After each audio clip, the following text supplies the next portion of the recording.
What's up everybody, welcome to Money Management channel. My name is Andrei and today I'm gonna be doing an update on MMTLP and FINRA saga. I got the cash in the bag, stadium packed, born a rock star in this life, gonna live it up. And for today's video guys, I have several very interesting and important news.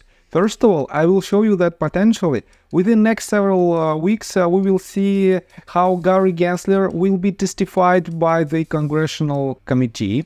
Then I will show you that all FINRA employees have an order to look the other way instead of solving the MMTLP problem. And on top of that, I will show you very important amendment that potentially might be approved, and I will show you how this amendment will affect our case. And at the end of this video, I will share my personal story. And guys, please watch this video till the very end, because it is very important for me personally. And before we dive deep into all of this, please hit the like button for YouTube algorithm and drop me a line in the comment section if you think my videos are valuable for the community. So let's start with the news. 11 hours ago, Eleanor Terrett wrote this tweet, and in my opinion it is quite important and very promising. Scoop: the House Financial Services Committee is working to get SEC Chairman G.Gensler up on the hill to testify this month, but I'm told a date has not yet been finalized. So, quite interesting rumors. For now it is just rumors, but definitely G.Gensler might be testified easily. Unfortunately, we don't know what is the main topic of these hearings, and definitely he might be testified in regards to some cryptocurrency issues, and definitely he might be testified in regards to our case. So that is why guys, just wait for more information, wait for the confirmation, and I think this definitely should happen this month. So let me show you that Costas in response to this tweet wrote this: "Screw talking to non-answer G.Gensler. Bring FINRA Sam Drady before the Financial Committee and Senate Finance to testify what he saw on December the 5th, when his team put the MMTLP blue sheet trading numbers only to have FINRA issue a rare U3 halt that froze longs and counterfeit shares for over 500 plus days. You still need a settlement process to reconcile the oversold shares that can't move into a private company. And guys, definitely we have plenty of people who might be testified. I will show you in a minute another couple of persons, and one of them is completely new in our case. And let me show you this. Hamshort Killer wrote this tweet just several hours ago, and he said, "A shareholder called me last night from wedding. His cousin works for FINRA. Ask him about naked shorts. He said, we are told to look the other way. They pay our salaries, 15 plus year auditor. MMTLP, nice people." So guys, this is an explanation. Definitely it is not an official explanation, but it is an explanation, and basically it explains all. Because for now we potentially know that FINRA was told not to solve our problem. That is why we have this silence from authorities, and that is why our case is stonewalled. So let me show you a very interesting response to this tweet that was written by Rob R. He said, "Sounds like he could make a great whistleblower. He could make a lot of money if he made a complaint about MMTLP. He should talk to Mark Basil." And guys, remember back in the days, about 2 months ago, it was another call to action to contact, because basically, let me explain you from the very beginning. We have more than 65,000 MMTLP shareholders in our community.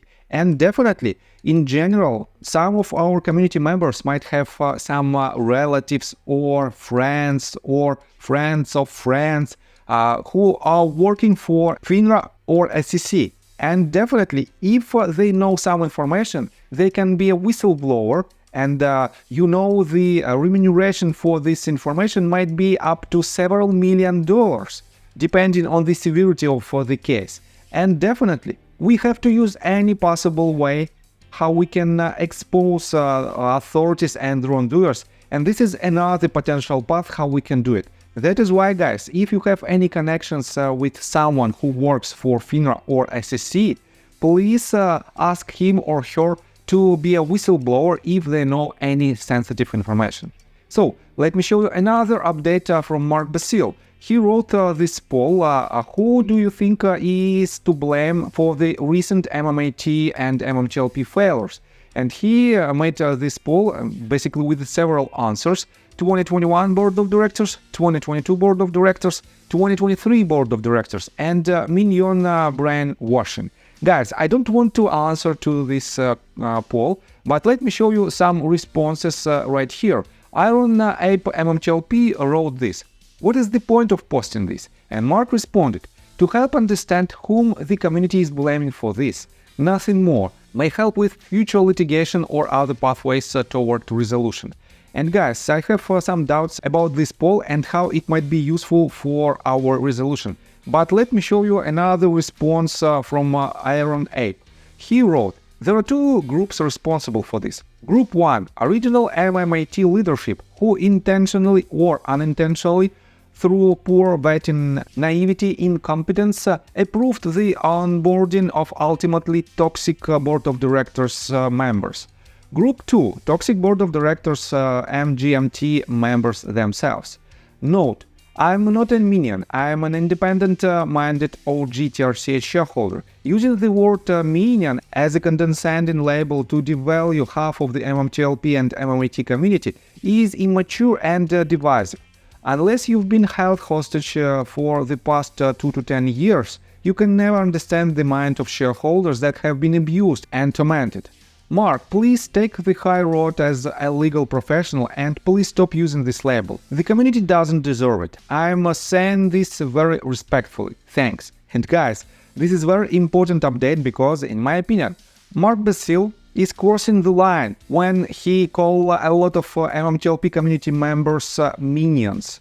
That is why I think he has to stop, but definitely at the same time he works for the community and he will file within the next couple of weeks a major lawsuit that potentially might be another path to the resolution. So let me show you another update from Curtis, and first of all I want to pay attention to the tweet that was published by Junk Savvy, who is on the side of transparency and who is fighting it.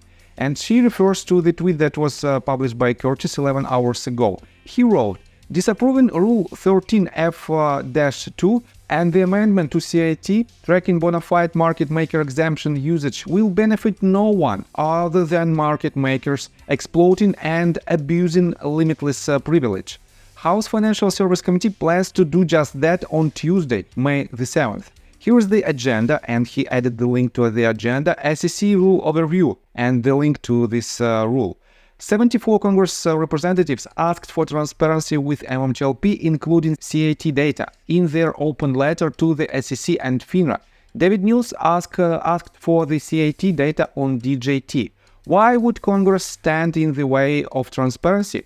With the consolidated audit trail, Citadel, Virtu, and GTS can tell you why. Exposure.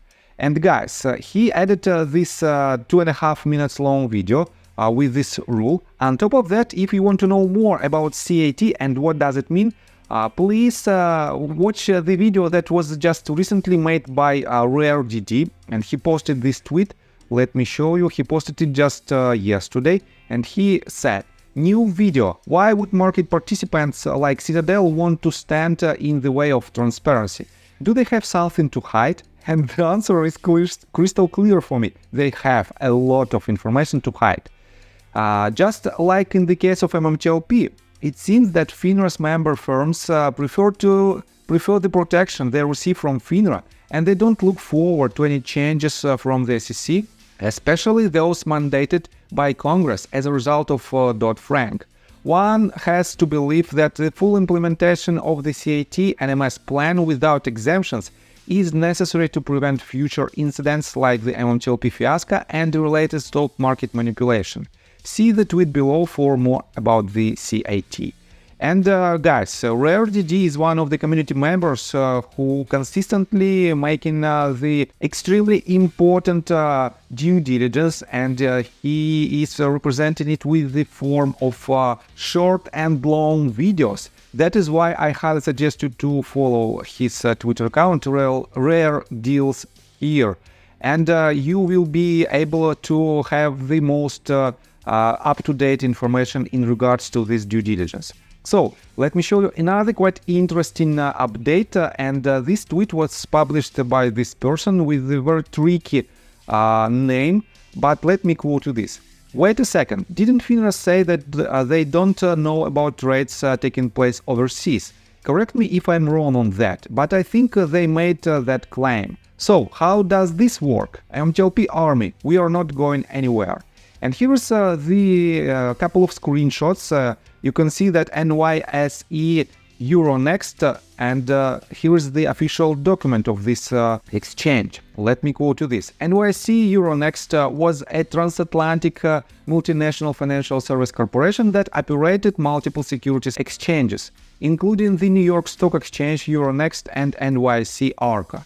So, quite interesting statement. And you know that the wrongdoers who hold short positions, naked short position on different assets, hide their positions by transferring it overseas, because FINRA and SEC allegedly don't have any tools to find out these short positions, and that is why all short sellers might use this loophole in order to collect infinite source of money. So, let me show you another quite interesting update from the same person. He wrote this 12 hours ago. All this talk about the consolidated audit trial, also known as FINRA fraud. Has anyone talked about Todd? He might have some insight to add. Hey Todd, how about you and I sit down and chat about this? I will buy first round. How's absolute orange on the rocks? And let me show you what is he talking about. Here's the brief summary of Todd G.Gensler working experience, and he works for FINRA. And let me show you this, the last sentence. Let me show you like this. Most recently, Mr. G.Gensler oversaw the creation of FINRA CAT, the subsidiary of FINRA that is the planned processor for the consolidated audit trial, and currently serves on the FINRA CAT board of directors. So, quite interesting person, and this man might have some answers in regards to our main issue. That is why I think he should be added to the list for depositions. So, let me show you another quite interesting update in regards to the information that I covered at the very beginning of this year. You know, and I told you back in the days that FIF asked several sensitive questions. Let me show you this screenshot of their official letter. So, SEC and FINRA examination requests relating to next-bridge hydrocarbons and metamaterials. During the week of January 22, 2024, an FIF member received document requests from the SEC and FINRA examination groups relating to the next-bridge hydrocarbons and metamaterials reorganization. The FIF member is interested to know if other FIF members have received similar document requests. And if so, you have to contact to the certain email. And guys, it is quite interesting, but January 22nd is 9 days before the deadline that was set by the letter that was prepared by Ralph Norman's office and that was signed by 74 Congress members. And potentially, these questions was asked because of this letter, and unfortunately we don't have any responses to this question, and unfortunately we don't have any further information in regards to this case. That is why, let me show you that John Burda wrote this. It's clear that FIF needs to be questioned as well. And guys, in today's video, I showed you how many people and companies should be testified.